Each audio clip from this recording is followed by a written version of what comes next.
Hey guys, welcome to the Chuggin. My name is Josue and I'm a guitarist from the Dominican Republic. I know it's been a while since the last video I did. I've been working on a lot of episodes, music, some new content, and I'm really stoked on what is to come. So today we have a very sick guest on the podcast, Dan Lowry, guitarist and creative director of Stedman Collective. In this episode we talk about guitar, composition, fashion, cowboys, I know. So yeah, it was a very fun, interesting talk. If you like this episode, please leave a like, a comment, share with your friends, and don't forget to hit that subscribe button so you don't miss any episode. And before I get into the intro, I want to talk to you about today's sponsor, Kreative Devices. If you're looking to buy a new laptop with big performance, but you're not willing to pay thousands and thousands of dollars, make sure to check out Kreative Devices laptop models. I got myself a Pro G16 model with a 9/7 12-gen processor, 64 gigabytes of RAM, an RTX 3060 GPU, and 2TB SSD of storage. You can customize it with your own logo, which is really freaking cool. I'm going to leave the link to their website on the description too. Thanks again to Kreative Devices for sponsoring this podcast. And now let's go with the intro.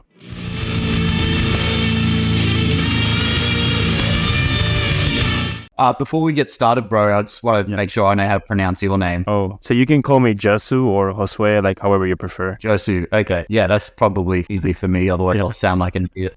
Dude, so you're from Australia, right? That's where you're at right now. Yeah. Sorry, I'm still in the mindset that we're not started yet. That's why I'm trying to chug down this coffee. So it's morning to you and night to me. Yeah. So it's currently 10:55 a.m. here. Yeah. What is it like? Yeah, almost like 9 o'clock. Yeah. Well, yeah. Thanks for bringing me on, my man. I appreciate it. Thanks for commenting. Yeah, for sure, man. I mean, it's really cool to see guys like you, like even if you come maybe from a different world, like, right, like fashion or photography. I know you're a photographer too, so which I would love to talk about more because I'm a photographer too. Get into it. Like all of these creative projects or skills that you have, I feel like they're also interrelated and they all work together. Like we wouldn't be doing this right now if we were only musicians. We have to know a little bit of tech stuff. We have to know a little bit of like camera side of things. We wouldn't be on social media if you didn't know how to produce content. So they all work hand in hand, which is like the curse of the modern musician, is that you can't just be good at your instrument. You also have to be good at all of these other things because you're really running your own business and you're the whole production team and absolutely everything. So how long have you been playing for, my man? Yeah, I mean, I've been playing since I'm like a kid. I started with actually drums. Yeah, and yeah, like I've always been like a rhythm guy, so I just transitioned into different instruments like piano, and then I got into bass, and at the moment I just got into electric guitar, which is what I'm working on right now, and I don't think I'm going to change it up from there, but yeah, of course, it's really good to have like a composition instrument, so yeah, how about you? Drums, I think, is like a huge advantage because I didn't learn rhythm and drums and how it works. Even when I was playing in bands, I'd tell the drummer, can you go dukkada or whatever. Like I didn't know the actual anatomy of the kit. And then it wasn't until, the way that we produce music now is where you're writing MIDI drums that I had to learn all that composition. So that was also missing from my writing, is because I didn't understand the rhythm. I just more understood the chords and the harmony. And so what I wanted the chord progressions and the notes and the melodies to be more like just like seasoning the sound. Yeah. But I always relied on the drummer and the rhythm guitarist to bring in the rhythm in. And now trying to produce everything myself, I've had to really step up my understanding of rhythm and all those things. And the whole composition, really, like when I write a riff, it's always going to change once I put the drums in. And once you put the drums in, it really makes it sound a whole lot different. So it's another thing. You got to learn absolutely everything with the composition if you really want to write the best music. For sure. Yeah, that's right, man. I mean, you talk about, playing with other musicians. So are you in a band? We'll get into the whole timeline and everything. Yeah. Basically, I'm 38 now. So when I first started playing in bands, I was like 19 or 20. So long time ago. So all through my 20s, I played in a band. Up till about 28, I played in a band called Madison Fox. So that's where the name Danny Fox comes from. So that was really good. That was my main thing. Like my main career ambition was being in a band. So that we kind of split up at around 2012. We just decided it wasn't what we wanted to do, or at least together. And then since then I started, working on businesses, started Statement Collective, started the jewelry thing, got into more photography and fashion. So I learned all those other skills, and I was a little bit burnt out from the music side of things because obviously being the guitarist in a band, you're writing songs for a singer. So you got to leave a lot of space, like the verses. You got to tell yourself, oh, I'm staying out of the way of the singer. I'm serving the song. So I didn't want to sit there and keep writing music that was like, oh, this could be something if there was a singer. Like it seemed like not the best use of my time at that point. And I wasn't really, when I was in the band, I was more focused on writing the music and writing songs. So I actually wasn't really focusing too much on my technique and my performance as a player. And same thing, when I got to around the pandemic, I started seeing more instrumental music. I started getting into it. And then I sort of picked up more of the vision of what I could do with just myself. So since about like 2020 or 2021, I've really just been buckling down on my playing and trying to sort of master my instrument and get really better at technique and writing instrumental music. So it's like sort of like a second wave for me at the moment. Yeah. That's great, man. I mean, it seems like I know you put like a lot of work into your videos and all your compositions. I was listening the other day to your song Midnight, right? And that killer song, dude. Like, I mean, I congratulate you because, I know how it is, to produce like a full song and all that. And I know that, it's really normal to see these days like bedroom or studio musicians, just like making videos like me, just like 1 minute and all that, which is great. I mean, it's where you get your ideas, but it's great to see like musicians like you making like full songs. Yeah, it's a whole nother thing. And I completely understand what you're saying because I wrote that song. I wanted to produce a whole song. And then, I do 1 minute and a half kind of like pieces, just ideas to put out as content. And when you think about it, that's really only like a couple of sections. Like you might have 8 bars, and 8 bars, and that can take up 1 minute and a half. That's not a full song. And it's very easy to make something sound like it's gone somewhere in 1 minute and a half. But then how would that turn into a full song? So like I get people messaging me all the time like, oh, can you turn this into a full song? And like, bro, I'm working on it. It's a whole different ball game trying to not just put, another minute and a half of unrelated music just slapped together. So every time like I go to write a full song, I've got all these riffs, I put them together and then it sounds like shit. So it's the songs don't write themselves. So at the moment, I've got about 3 songs fully written. One of them isn't going to make the cut, and another song half written, which I'm in the process of finishing. So I'm going to do an EP of 3 tracks. But yeah, like turning it into a full song is just a whole nother ball game. Like I'm working on a new riff at the moment. I've got one that I'm about to post for Instagram, and I'm mixing one. I was actually mixing it last night. It's a minute. It's just so easy. Like probably also it could be like a mental thing because I know it's not going to be a full song. It's just me presenting an idea. So I'll progress it however I want. I'll finish it how I want. But I think I posted one just the other day called Indigo, and I put up some free tabs for it. And I'm trying to work that into a full song at the moment. And it's like the section that I have, I really like it, but I don't know where it's going to go, and I don't know how to build. And I'm trying to write it so that it builds up to this part of the song, but I don't know if it's the end of the song. So I've actually been like in the session really moving things around. I've been getting out sheets of paper and writing down like ideas of the song structure. So to work out how it's going to flow, trying to tie in the rhythms and keep the little motifs going throughout it. So it makes sense and it isn't just like a random journey from start to finish. But I talk to a lot of musicians about this, writing a full song, and I have a lot of high expectations of myself as well. So if it just sounds like a riff salad, I'm really critical. Even if the sections sound really cool, if they don't flow together well, if they don't make sense rhythmically, or like it's not telling a story of the song, then I'm just kind of like, nah, this sucks.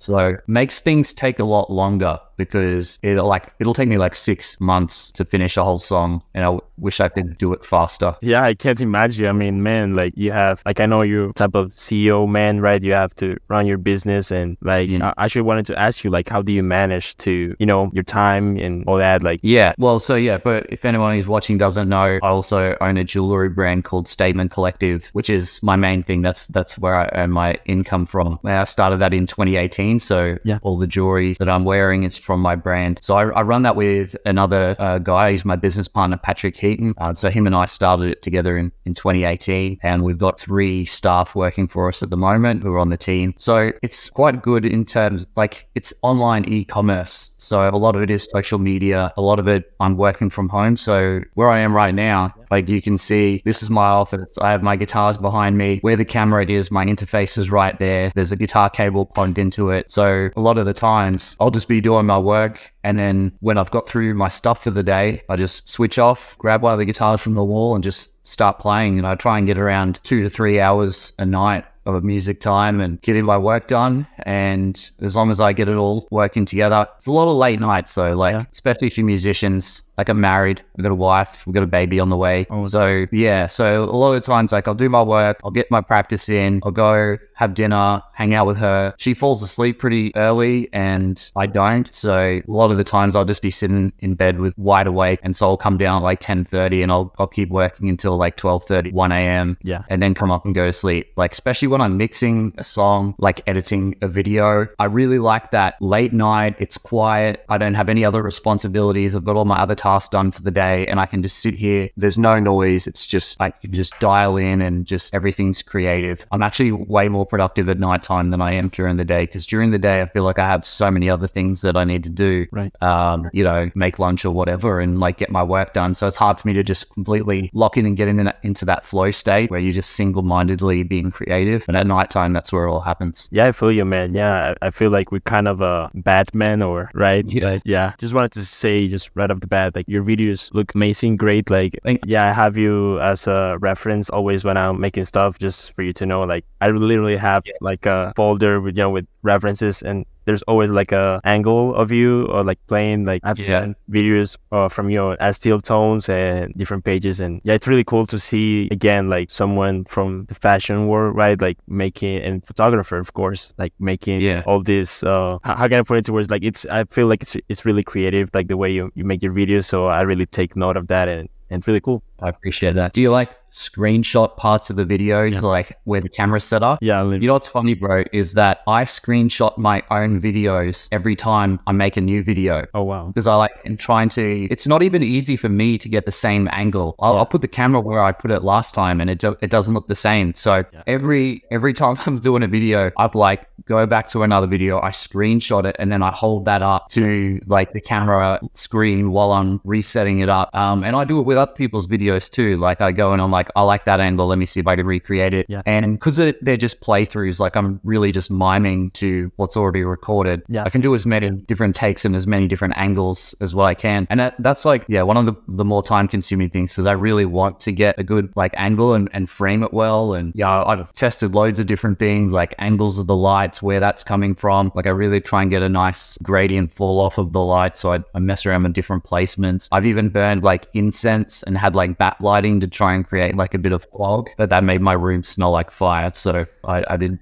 not doing that anymore. Yeah, right. I mean, I can tell like you know how to do this stuff because it looks great. But like I want to go back to the question I made before, which is like how do you manage like to do all these things? Because I feel like it can be like overwhelming, or not only for you, like all of us musicians that like we our own jobs and you know, business and all this stuff. Like how do you manage to make sure that you're doing everything at once, but you know it doesn't get like, I know sometimes you can get like unhealthy. So how do you do that? Well, it's definitely like organized chaos, because you're working on so many different projects at once. Like you might have a video that needs editing, you might want to be practicing your technique, developing a new idea, but you've also got another project, and then you're mixing that project. So you're kind of just spinning lots of plates. And I'm not the most organized. I have terrible time management. Like that's a trait of mine. I don't have good time management. I'm always late to things. Like I just do what I'm focused on at the moment. So I don't mind that things are taking their time, as long as I feel like they're all progressing at a good rate. Like if something is going stagnant and I feel like it's not getting worked on, that does bug me. So as long as I feel like I worked on my playing today, you know, I've thought about that song, I know what my plan of attack is there. You know, I got a little bit of editing done, or I will allocate some time to editing, you know, tomorrow. You got to take the pressure off of yourself. But like on a bigger level, like time management, how do you get to do everything at once? Like it's probably more like step back, look at it on a macro level, because I'm obviously, you know, having a band being my main thing and also needing to make money and work a full-time job. Like I originally grew up in Mackay, North Queensland, which it's just like a kind of more of a small town north of where I live now, and I've moved to the capital city. So we moved down with the band to make it, you know, get to a bigger city, have more opportunities. So I had to work full-time jobs, and it always just felt like a push and a pull, like it was taking me away from my life and from the thing that I wanted to do. Get there by 9 a.m., leave 5, get home, make dinner, and then you got your time to work on music. And it's not easy to just switch back on to that creative state, especially if you like tap into it on a nighttime. So you do have one of those sessions where you're creative, and then I might wake up the next day with the ideas in my head and it's right there. But you don't have time. Yeah. And then you got to leave to work. It's gone. You come back and it's gone. You can't just turn it back on. So it was always a big struggle of mine. We would take time off whenever we needed to go on tour. I'd just tell the places they'd have to deal with it. And as a result, like, of making work not a priority and the band my priority, I went through a new job every single year. So I'd only ever be at a job for like 1 year to 1.5 years. And I was just always moving on, trying to find something that was suitable. And then eventually I got into the world of sales, and I was in like call centers. A lot of those are commission only. So you kind of just like, the way it structures it is you don't get an employment contract. You actually to set up your own business number and you contract to them and they just pay you out your commissions. So I kind of like, in those jobs, they knew that me being a musician was my priority and what I was doing with my life, and that the work was secondary. And I was actually speaking to my wife about this the other day, because she didn't know that there was one point right before I sort of like ended up stopped working for other people. It was when I was writing the last album that I recorded with the band, and I was on an absolute mission. I wrote like 12 to 18 songs that year. It was like 2013. Yeah. And so I was like just really in that creative state for the whole year. And so like if I tapped into it, I woke up the next day and the song was there. I was just calling in sick to work. I was just not showing up because I was like, nah, I'm not letting this go. I've woken up today. Yeah. The song's there. It's like the inspiration's there, or the creativity's there.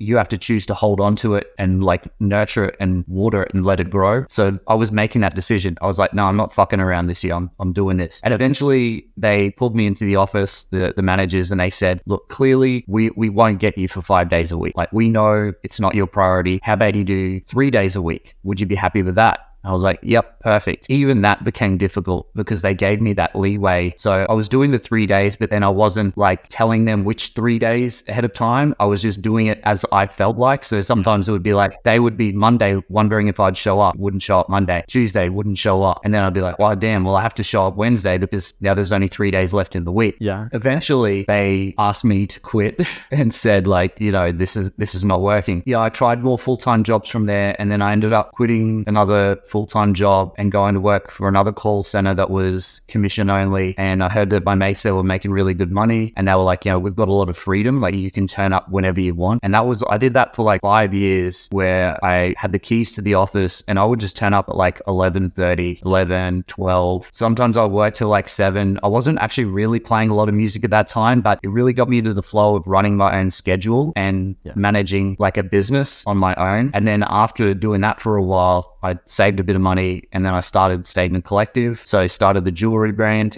and then that was just like, I was just working from home the whole time then. And then so I could play music whenever I wanted. So what I sort of decided was that when we quit the band when I was like 28, is that what I didn't like about the process of having a band as your main thing and trying to do it as a career is that, it puts a lot of pressure on your passion. Is that, I was trying to write songs that sounded like our band. I was trying to make things which would translate well and that people would like, and that also, I felt like me and that I would like. So you're trying to manage that. And also the music industry at that time, like 2011, 2012, it was still trying to work out what it was doing in terms of like, Spotify had just come on, streaming. Right. There was, record labels. It was sort of still in that era where the music industry didn't know what to do, and they didn't have all the tools that modern musicians have now. People have sort of got into a better rhythm with Patreon, using YouTube, knowing how to manage, Instagram only just was only a new app at that time. So people had really harnessed how to use that kind of thing. So we were really good at that either. We came from like the MySpace era of bands. So what I found was, I spent a whole year working on an album. I wrote all these songs. I could spend 3 months working on one song just to decide that it wasn't going to make it. And I didn't have a lot of money. Like, I had no money. I had like $50 in my bank account. So I was like 28 years old. So I'm like, this this isn't working. If I keep going like this, I will have nothing in my life. I need something. What would be perfect is if I just had money from a business or from something, and then I could just work on my music as I felt like it, put it out, and I don't even care who listens to it because, I'm not trying to tour off of it. I'm not trying to sell records. I just want to put out the music that I want to make. And then, so that's what I did with Statement. I started a jewelry brand. I got a business running on my own that was making money. And then after a few years, when it was just sort of like the income was ticking on, I was able to draw a wage from it, that I was like, okay, now's the right time. I can start working on my music and do whatever I want. And I even turned down a lot of brand deal opportunities, like when software companies reach out to me, because I don't want it to be work. I don't want to have obligations of I need to make this kind of thing for someone, because that'll take away the time of me just writing my own music. Yeah. So the big answer to your question was the way that I ended up working out how to manage my time is a very complicated, long one, because it's not like I could say, here's to do what I did. Start a business, learn how to design products, learn how to market a product on social media, get it to the point where it's making money, and then you'll be able to do music for free. Yeah. Obviously, you're going to need money, and music for the most part doesn't pay well. So you've got to be making the money. Like a lot of these musicians that are putting out music, they make the money from brand deals, they make it from Patreon, which are awesome, amazing tools, but you really need to put a lot of focus on that side of things. So I just sort of went the other way. I made a business that made me money. Now I didn't my music. I don't get paid from it. I don't care if I get paid from it because I've already got the other thing. Now I can just keep it as pure as I want. Whoa. Yeah, what an answer, man. Yeah. I mean, yeah, but I totally get it. And I think that at this point of my life, I really kind of relate to you because, I've got into full-time jobs. Yeah, it's definitely not easy, being like a musician. And like you say, I think people in general don't know that, it's not easy to actually make money for music, right? And I totally get that. And also it's really interesting to see you have a business and it's going well, and it's really cool to have someone like you that can ask hey, how can I do this? Because I wanted to ask you when it comes to business, what advice would you give to someone new?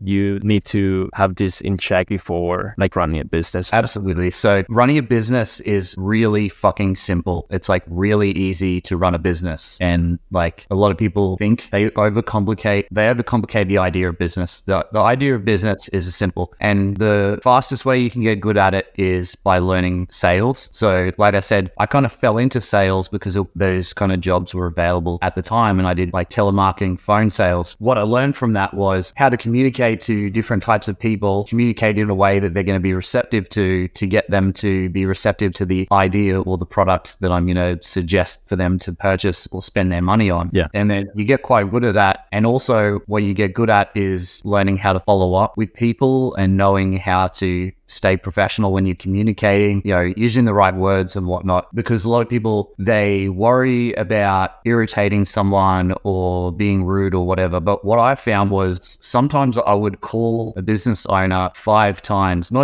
in a row, but they would not hang up on me. They'd say, oh, I'm too busy today. Yeah. And then, I'd ask them, what days are more suitable for you? Are you going to be open to having a call on this day or not? And then sometimes I would have to call people and just act because in my mind, if they haven't told me, I'm not liking these calls, can you please stop following up with me? If they haven't told me that, then I can't assume that I'm being, too forthcoming. So I would just keep calling, following up. And then sometimes they would do the deal. I would get paid and I was getting $400 per sale of straight commission. So for me, it's worthwhile to keep chasing someone up for that. Yeah. And sometimes they really were just busy. And then when I got them on the day, they were super open. They were like, thanks for being so persistent. I really appreciate it. And then they'll go through and do the deal. That all translates so much to running your own business, whatever it is, whether it's photography, whether it's running a podcast, whether it's doing brand deals and chasing up approaching new companies, whether it's selling jewelry online. You need to have for all of those businesses. So you need to have an understanding of communication, follow up, and how to remain professional. And then the other side of things is just,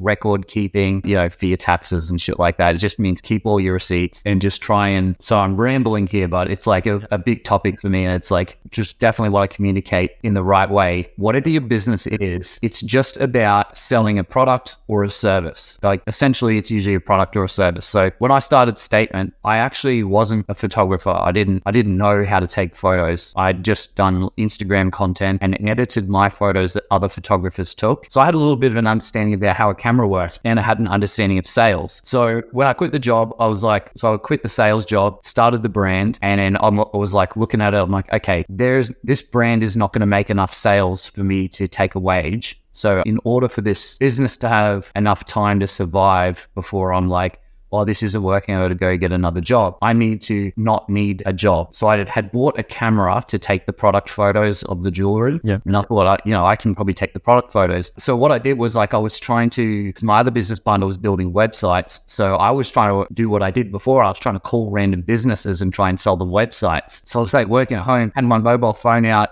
was like Googling businesses in my area, saying, hey, your website looks like it needs some improvement. That didn't work very well. So I was like, fuck, what am I going to do? So I saw the camera sitting on my desk and was like, well, hang on, I know how to persuade people to spend money with me to do something for them, to give them a service. I have a service right here. I have photography. I reckon I can do, I can make photos look good. I can make product photos look good. I can make, content photos look good. What I'll do is I'll just sell photos. Like I'll sell my services as a photographer. So then I started like finding different websites like Airtasker, like I think in America there's like TaskRabbit or whatever. It's like random things where you can like try and get leads. And then so that's what I did. I just was trying to hunt down leads, and I would try and some of them like you publicly pitch an offer, and there's like, so it's quite competitive. So that's where my communication came in, and where I felt like I had the edge on people. Like I knew how to make it sound more professional, what I was doing, and I just winged it, man. Like there were some jobs where I turned up and it was like a real estate photography. I'd never taken real estate photos. I didn't have the right lens for it, and I just faked it. Like I just turned up on the day, said, yes, I've done this multiple times, did it, they were happy, and then got paid. And I kept doing that until eventually I was making a full-time income being a photographer and running the brand. And it was like, I did that for about 2.5 years. So I was like, had my income sorted from one thing, and then was able to that enabled me not to have to worry about trying to take money out of the brand, which it wouldn't have been able to afford doing so. So that I felt like I had a good strategy, not worry about income because I'm sorting it out over here. And then that way the brand is over here getting as much nurturing as it can without having any additional pressure put on it by needing to pay for my bills. So that's where the basic understanding of business came into it, is that all I did was I had a service. I just needed to fill up as many appointments or sell appointments per week enough to pay my bills. So, whether you like, my wife runs a beauty business, in my eyes, her job is just to fill those little gaps in the calendar. That's her sales job. And then that's the running of the business type of thing. And then obviously you do the service when the people are there. Yeah. So like for a young musician, your job might be to book in as many brand deals per month. So maybe your goal might be one per week. Then it's just about communicating with those brands well, selling yourself in a way that, you know how to justify the fee that you're charging. So that's having the confidence to say, I charge $500 to $1,000 because you know the amount of time that it's going to take, and you also know the value to them. Not just doing loads of things for free because they're going to take advantage of that. So you might want to go, all right, I need to sell 4 brand deals per month. So I do a software demo. This is for YouTube, and then I also need 10 new Patreon subscribers. Like those kind of things. It's just about promoting all of those things. So you might work it into a video here, and then it's about being consistent. So try to keep that going consistently. Keep gaining, even though it might feel slow. After 6 months, it all snowballs together, and then all of a sudden you might be making $3,000, $4,000 per month from all of those things because you just focus on what you could control. Is just filling those spots. And it doesn't have to get more complicated than that, really. Wow, you made it sound so easy. I know, of course, it takes a lot of sacrifice, and like you say, like you put in all this time into this project. So of course, that has a lot of value. And yeah, I think it's really important what you're saying, because I think we all did at some point, like get into doing things for free or offering, I don't know, like some things people for some reason just like recommend. I don't know why they recommend to do things for free if you're like, right, you're working. I'll never get that, but people do it. But it's really important what you're saying, because I fell into that, and And I think a lot of musicians and creators will thank you for that, because it takes courage, I believe. Yeah. Also your mentality. Yeah, I mean your mindset, right? Because that's really important. From the mindset sort of thing, you're clearly on the right path as well, and like you have the right mindset because you've got a creative endeavor and you've started the podcast. Yeah. Because you want to connect and build a network, meet new people. Like it's not just because you want the podcast to be good, but you're also trying to grow your own knowledge and learn and take little things from all these other people that you can apply. Like that's the kind of ambition and hunger that you need to be successful. Like having the confidence to go, well, I'm just going to start this. You set everything up. You're doing everything so if I was to coach you, all those things that I just said, you did them in the right way. So I think you're on an awesome path, man. Like, and it's really good to see the podcast looks great. You've already had killer guests as well. Like, so you had Clayton King, you had Clint from Era. So that was impressive. So I was like, well, like I'm humbled to even be invited on this. Like not many people even know who I am. And I look up to these guys as well. So yeah, I think that what you're doing is great. And like for you to be able to apply what I just said to what you're doing is like, you could very easily, even if like this podcast isn't your main thing, like if you're doing it because you want like the extra, just like sometimes you don't have to turn everything into a business. Some things support the other thing just from having the viewership or having the relevance and having a name for yourself. Yeah. So you don't have to always monetize everything, but yeah, it would be super easy to do so if you wanted, because you've already got the vehicle. It already looks good. So yeah, keep killing it, man. Thanks, man. That really means a lot. And I'm the one who's humble to have you here, because I've been following the Stemming Collective, really cool brand, because I think it matched, with my style. Like I'm starting to get into, a little bit more into the fashion world in the last year. Yeah, before I was like, typical guy, like just random t-shirt, and which is fine. I don't judge people, but I believe fashion is such a great way to express yourself. I believe it's a creative outlet that you have in your disposal, right? Yeah, definitely. Like when you are in that mindset, like you make music, the music is an extension of you. Yeah. You take a photo, you edit it the way that you're like customizing the colors of the photo and color grading it. Same with video. It's the same when you enjoy doing that kind of thing. I think it translates very much to like your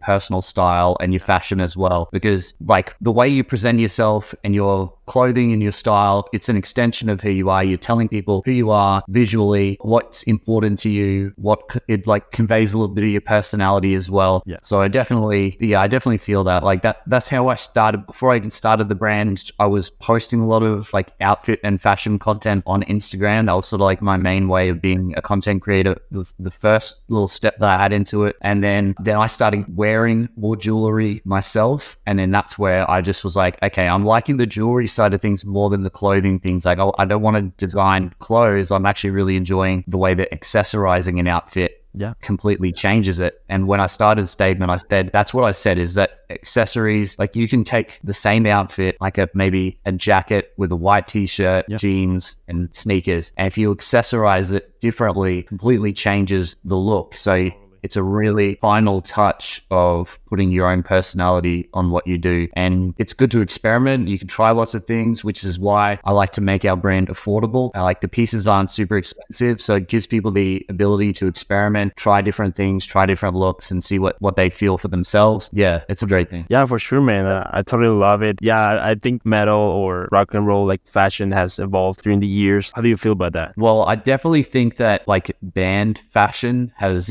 pretty much stayed the same. In terms of stage fashion, like especially like growing up watching a lot of the bands around like 2006 2007, and then I'm joining a band and writing my own music. So like I didn't pay attention to, like, I wasn't as much of a fan of music as what I was before I started a band, because now it's what I do. So it's all like just part of the same business or whatever. We're doing the same thing. So I'll sort of like pay more attention, see what's going on, what's happening on Warped Tour. Like I wouldn't watch it as much as what I did when I was first into it, and I'll be like, okay, everyone's still wearing skinny jeans and band tees and cutoffs. And then it's the same thing now. Like it's probably just what looks good on stage. Is like you don't have to have crazy sneakers. Like when I started getting into sneakers and buying like different kinds of Nikes and Adidas shoes and different colorways and silhouettes, it's not what looks good on stage. Like just a pair of Vans, some skinny jeans with a bit of rips in it, and just like a black tee, man. It's like, so it works good. I think there's definitely always going to be the old guard, like the gatekeepers. Like, so I went to a show. There's a band from America called Fallujah. Yeah. I think they're from San Francisco, and Scott, the lead guitarist, he wears statement. So in messaging, he was like posting lots of videos wearing a barbed wire necklace. So we messaged them, and he was like, "Oh, we're coming to Australia." So we linked up with them when they came through to Brisbane, and they were here with a band called Cattle Decapitation. So it was just like a crazy deathcore band. Yeah. So we went to see their show, and like I was blown away by the fashion of like the people in the crowd. Like they were very much like that old school, like vests with patches, like pump kind of thing. And I was like, damn, man, like even the fashion of the people here is one thing. And so there's definitely like little niches within the metal community that don't always like what the others are doing. Like I know that Invent Animate get a bit of flack for their kind of look. Yeah. Polyphia, obviously, definitely. Tim Henson, the way he dresses. Yeah. Old heads like that. Like even from like the early days, like 2013, some of the videos they were doing, people were like, "This is not how a band should dress." I just think that you should just do whatever feels right for you. Like this is the main thing that I communicate when it comes to like talking about styles. Just if it feels right to you, don't worry too much about whether or not you fit in with what is expected of the scene that you're in. Just do what feels right. Obviously stage clothes are different because like a band should have a good look, but like your personal style, just do whatever. And like your band photos, your music videos, that's of course, that's time to just do what feels right. That's creative expression, so just do whatever feels right. I feel that, man. And it's great that you have like examples, like Invent Animate. I've seen their styles when they're like on stage, or like when they go out and all that. And it's really different. And I believe it translates their band essence, right? And also this band at Thornhill, I believe they're from Australia too. They have also like this vintage and really different style. I like their style.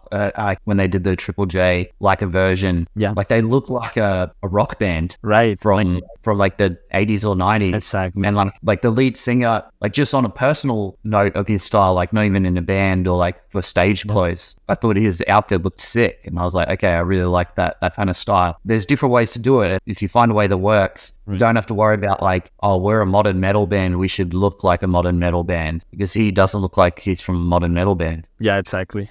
And there's the other extreme where it's bands like, I would say, which I've been the big fan for a long time, which is Motionless in White. Like they're like more of a big band now, but this like all gothic styles and all this, like they've been doing that for long, but I feel like they have evolved the looks, and they always, wear like crazy costumes and shit. Like I think it's really cool. Yeah, that's a big commitment. Like that's going to lead into conversations about Sleep Token. That kind of commitment that you need to have to the bit of like the masks. Yeah. Okay, so I played guitar for a Halloween show. Like there's a singer that I know called Airports. He did a Halloween show last year, and so I went as Wes Borland. Wes Borland does like the black body paint. Yeah. So I put the black body paint on for one night, bro. It's all over my fretboard. It went everywhere. It's all over my clothes, like on the body of the guitar. Like you can see which way, right there. Oh man, I'm bad at this. That's my Telecaster. So it's got a maple fretboard. So that black has like stained the fretboard from playing one show. Yeah. And Sleep Token are doing that every single gig. Yeah. And like, that's all well and good. Like when you're playing on big stages, obviously you're going to be like, yes, we're going to do the bit. But how long were they doing that for in the beginning? Like playing small shows, turning up, like, especially when you could feel like, do I really want to ruin my car seat just for this? Yeah. Like I've got to get in this and go to work, or whatever they do in their normal job, in their normal life. What if you wear a white shirt and you sit on that same seat? Now you got black stuff. So that's a big commitment. You really have to know and have like strong conviction of going, yeah, this is what I want to do, to be able to stick with something like that. For sure, dude. I mean, and how about like this band? I had him on the podcast. He's one of the last episodes I did, which is Carson Slovak. He plays in Galactic Empire. This is a Star Wars cosplay band, and they have these costumes, dude. It's crazy, like that commitment. So yeah, dude, I wanted to ask you about the designs of the jewelry, because I'm really interested in that. Like, how do you get into compose like those designs and the ideas? Where does that came from? So definitely, like I have a lot of tattoos, and what I found was like that tattoo design and jewelry actually like really closely related or transferable. So in the beginning, it was more so just like I was looking at flash tattoo designs that were getting popular, things that I liked. Like one of our pieces is actually one of the tattoos that I have on my chest. So I was just kind of like taking just images that I liked and that kind of aesthetic, and then drawing up sketches and trying to turn it into that kind of thing. And then it just sort of grew from there. Like I understood more about jewelry, the kind of like shapes of the links that I wanted, the proportions. Yeah. Like this is a new piece at the moment. It's like a Cuban chain with like a spiked ball flail, medieval flail. And there's just one like every so few links or so. So it was just it was more so a jewelry style that I was liking and I was wanting to wear, like similar to writing music. Like you just go with the style that feels authentic for you, even if it's already kind of like exists or whatnot. As long as it's really what you want to make, just make it. That kind of thing for the jewelry. I learned a little bit, like I started learning how to make jewelry like by hand, but I knew that for what we wanted to do for the brand, I couldn't make everything by hand for every order. So it's more so that I will design, come up with a sample, and then we get it produced with our factory partner, can produce as much as what we need to sell, because we sell all over the world. Like half of our orders go to America, almost half of them go to Australia, and then rest of the world kind of thing. So we need a lot of supply. We do some sales where, we're getting so we just did the end of financial year sale, and we were getting like 150 to 200 orders per day. Wow. It was like nuts. Yeah. And so that was a lot of packing that we had to do. Yeah. So we got to get enough supply to do that. And that was just like for a 10-day period. So enough stuff for the whole year. Damn, man, that's crazy. By the way, I love the new designs you have. I think my favorite is Bonafide. My plans are like rings. Like I'm starting to use rings. Yeah, that's my thing. So Bonafide looks fucking sick. Well, they're not my designs. They're from once a year we do a design competition where customers submit their designs. And there's a guy from New Zealand called Sam Evans. 3 of his designs won in the design competition. 3 out of 5 of his won. And he submitted 22 different things. Damn. Like 10 rings, 10 pendants, and like couple of other extra ones. But so I'm looking forward to releasing that. We're sitting on about another 17 other pieces, which I've been keeping secret, including this one that we're going to be releasing later this year. That's so sick, man. Also, like, what's your process for like naming them? Because is it similar like your title songs or something like that? Like you said. Yeah, naming things is like, because if you're releasing a lot of things, you gotta name a lot of things. Yeah, and then so I try to just go with like the first idea that comes to my head, and like sometimes I just put it up in like team group, and I'm like, what does this product look like? What's the first name that comes to your mind? Yeah, when you see this, like for the most part, it's like easy to describe them. Like this ring here. Yeah. Oh, that's sick.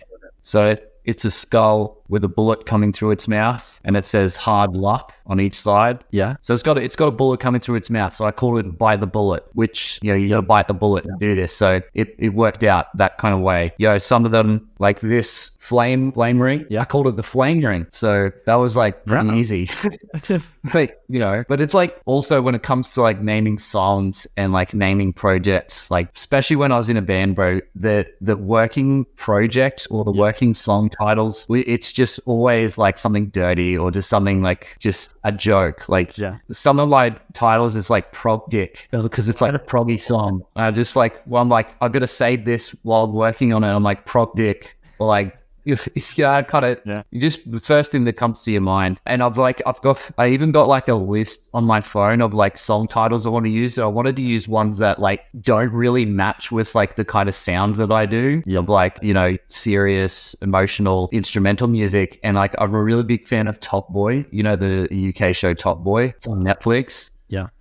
Well, there's like, they have like a different way of speaking. And so I was like writing down some of their sayings, and then I was going to use them. Like when they end a conversation, they just say less. So I wrote that down. I was like, say less. I like that for a song title. They'll be like in a bit, meaning like I'll see you in a bit. So I've written down in a bit. I wrote down one, Cowboys in London. It was also from that show. I said there's no cowboys in London, and I just heard that. I'm like, that sounds like a fucking sick title for something. So I'm gonna name that song Cowboys in London. It's not even gonna be about cowboys. Yeah. So. Yeah, I mean that sounds something like, I don't know if you know this band like Bilmuri. Yes. Yeah. That's definitely, it's like that kind of vibe. Yeah, they have a song that's called like Heavy Load, like a Cowboy Heavy Load, something like that. Yeah. Like totally insane names, or Cranking Hog, something like. Yeah, yeah. I like it because, like, obviously, Bilmuri has a huge back catalog of music. Like, when I got into him, I went back, he was releasing like 13 songs in an album every year. So, Yeah. obviously, the guy's super talented at writing music and has written so many songs. And he was in Attack Attack. He's probably just fucking sick of naming them, like, naming things about like weightlifting and steroids and whatever. So Yeah. he's just taking that route of like, I'm not going to try and be too cool. I'm not going to name these things like some like elegant name. I'm not going to worry about the album art. But then the music is like so sophisticated and nice and like emotional singing and So good. very upper level songwriting. Song titles, who gives a fuck? Album title, whatever. Yeah. Also, like, I don't know if you've seen like the live. It's totally insane. They have Gabby. She plays sax, and she gets like a goblin mask, and it started just like in the middle of the song, like a solo. It's totally insane.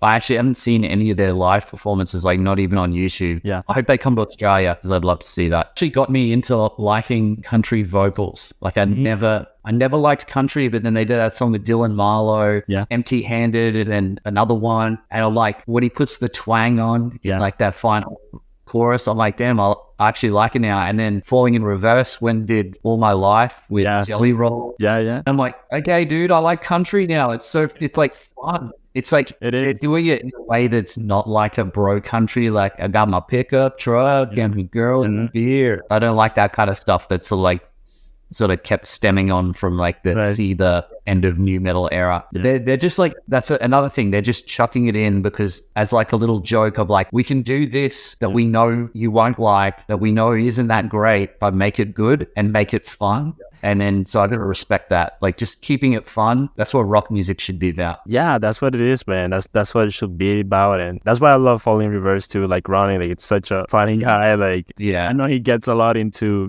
like beef or whatever. Like, I know he does it like on purpose. I love his TikToks, bro. When he goes at someone, he'll go for like 5 minutes straight on like Anthony Fantano or like someone that's like called him out for like some shit that he's been acquitted of. He doesn't hold any punches. And I don't expect to just be able to hold up a phone and just spit facts like that. And like just, he does it in front of all of his like platinum awards as well. You love the guy. He will like threaten people with lawsuits and threaten people with like a fist fight, but not sound like he's trying to be a tough guy. Like he still managed to keep it funny. Like he did one about when he got accused of SA. Dude, I had to go to the police station. I had to get my shriveled little pee out for them to do a test because it was all shriveled because I was like petrified. Everything's just funny to him. Yeah. And like he doesn't take it too seriously. And he even says that. He's like, I do this for views. I go at you and then I forget about you.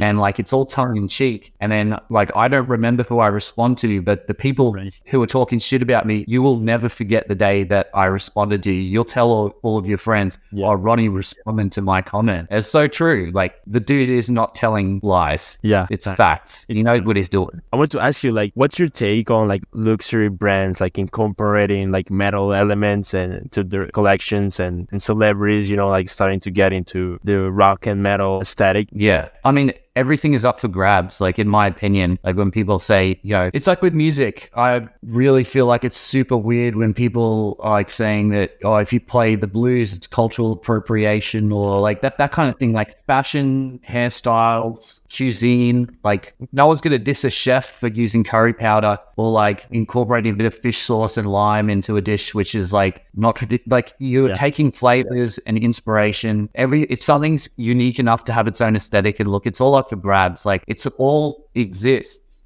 in the creative. It's like a frequency. It's like a sound wave. It's like tuning a radio. Like I always say, like when I pick up a guitar, sometimes I just Ouija board or like antenna for a bit. And I just like wait till my fingers get placed where they're supposed to. And then as you're like playing, you're trying to tap in what the music wants to do. It's like brushing away little bits of like a buried artifact. You're revealing what was already there but you're just the instrument that is doing the wiping away and covering. So Right. it's like you're the Ouija board trying to do this. So all of these things that are in the creative space, they're all up for, as long as you're tapping into it and it's what needs, it's what the piece needs, it's what the music needs, it's what the dish needs, it's what your design needs, then everyone can take from everyone, bro. Everyone can rip off everyone, in my opinion. It's like there are so many songs and so many different outfits that have already been done, even at the top level of like, and then even in like, I'm talking like the highest level of fashion designers, they're all doing things that the others did 30 years ago. Like there are so many examples of new collections from some of these brands like Chanel or Dior, some of these like designers, and they're doing things from Calvin Klein from 85 and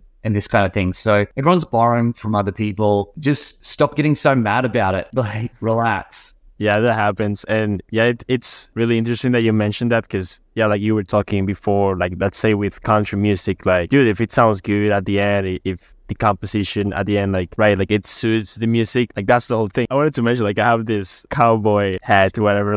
Yeah, because I've always wanted like to use it on an episode, you know, like. Oh man, you're the sheriff of the riffs. Yeah, the sheriff of the ribs, man. Actually, I borrowed this from a friend because I want to do like a Bilmuri cover and like a solo thing, and yeah, I think I'm gonna do with this. It's I don't know, it's just so funny to me. Like, I think it's funnier to us like that we're not like from the States because yeah, like we have, I guess, like that stereotype thing. It's right. You're gonna have some of those cowboys coming for your throat. Yeah, telling you ain't from around here. Yeah, everyone just likes to protect the little thing that they have, the little bit of identity that they have, and then if someone steps onto that and they don't feel like, you know, you get it or whatnot, it just threatens their little sense of what makes them them. And they're like, no, this is my thing. No one can be inspired from it. It's like, just relax, man. Get another thing. Yeah, that's right, man. I see that a lot, these days. And yeah, just like enjoy like whatever you like, whatever you feel, like follow your gut, right? That's, I think, I believe that's what you've done with your music or your brand or anything you've put out. Like you just follow your gut, right? Like you take the right decisions, the things you need to do to make it happen, and that's it, man. I mean, at the end, there's gonna be people out there that they're going to like it. I mean, most likely, right? Like, so yeah, I think you're a really inspirational musician and person, and I never, like, this is our first, just for people to know, like, this is our first time, like, we talked, like, I've never, like, we're from totally different parts of the world. Like, I'm from Dominican Republic, so we're, like, I think we're the same, like, in the middle of the ocean, but, like, opposite sides. So great to have you here, and it's really my honor to share stories with you and have some really cool chat. Same here. So I want to do like last questions, which is something I ask like every guest, which is like who we would love to see on the next episode in future. You should either get a few of my buddies and people that I like who are in the industry now. Probably there's a guy that I chat to a lot, Nick Harris Riffs. He's on YouTube. He's like a ghost writer, and he puts out really good modern metal videos on YouTube, and he actually works. He does a lot of client work where he's ghostwriting for other people, which I think is super interesting. And we talk about how he runs that as a business and like how to manage with like conflicts when people don't like what is being written. So I think that would be super interesting. I also like, and he wears statement too. And I also like Jun Young. His name is James Tyrrell, but he goes on YouTube as Junior. And on Spotify, he is Peridot Sky is the name of his solo project. He puts out a lot of music. He absolutely shreds on the riff, shreds his riffs. I know I found him also because I saw one of his guitar playthrough videos and I saw he was wearing a piece of statement. He was wearing the barbed wire necklace. So I like discovered him from just ended up seeing that he was wearing a necklace, and then I like followed him for a bit. And then from Australia, one of my favorite Australian artists is Kian Pushman. He's big on YouTube. He's sort of like what got me inspired during the pandemic. I was watching a lot of his videos, his playing and his demos. I really liked his style. He's just from Adelaide, which is not far from here. So I always go watch his shows and chat to him and the boys like Steven, the drummer from the band. Yeah. So yeah, I'm a big supporter of him and I like what he's doing for Australian music, and the other guys that I mentioned, Nick and James. Oh, great, man. Yeah, I would love to have them on, hopefully soon. There's so many great musicians out there, and really happy that you're part of this project now, and I really enjoy to watch your videos. Really love your brand. Love to get to try one of your products, and yeah, I'm really blessed and honored to have you. Thanks for coming, man. Yeah, thank you so much. Good chatting, my man.